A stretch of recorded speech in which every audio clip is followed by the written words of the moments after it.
Senior pastor of Mount Tabor Church and head of the Global United Fellowship of Churches, Bishop Neil Ellis, is publicly pledging his support for former cabinet minister Shane Gibson while expressing serious concern in the manner he was treated on the day of his court appearance. His comments come as opposition leader Philip Davis says he'll be calling on party supporters to demonstrate. But Free National Movement Chairman Sidney Cawley is taking exception to those views. Clint Watson has the story. Bishop Neil Ellis, the pastor of former cabinet minister Shane Gibson, in a letter to the congregation of his church, expressed concern about the manner in which Mr. Gibson was treated. The pastor questioned whether the treatment was in keeping with the law.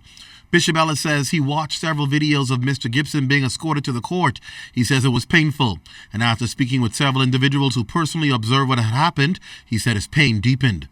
Speaking to Gibson's injury and the need to be aided by crutches, he expressed concern that Gibson was made to abandon his crutches in order to be handcuffed behind his back and literally forced to limp and hobble to the court.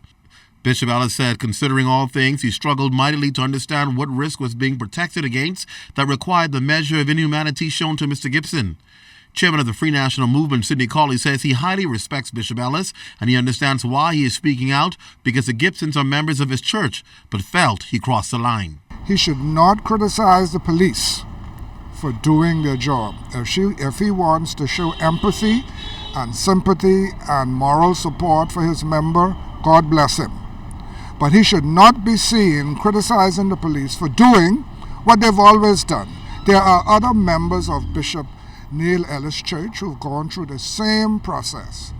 Why is he singling out Gibson? No, I think he should know where to draw the line. Opposition leader Philip Davis says there is an anger permeating in society. He expressed similar views as Bishop Ellis and said he would be calling his supporters to take action. There's a call for action, and the action is for. If that is what it's going to take to bring the message home to the present regime, if they can't understand the balancing of our international domestic image with that of their pursuit of justice, well then yes. That is to be worked out. That will be worked out.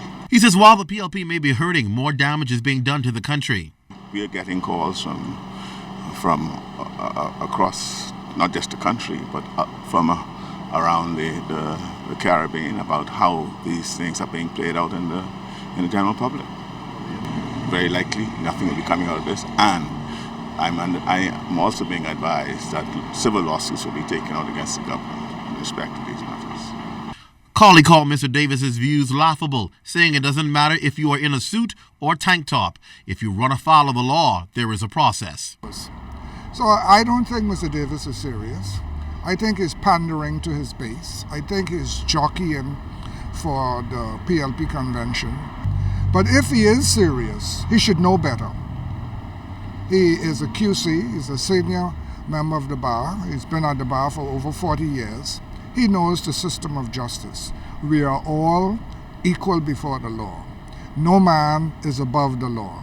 The police is doing what the police has always done. And the police is not showing favoritism or kisses go by favor. The police is doing its job.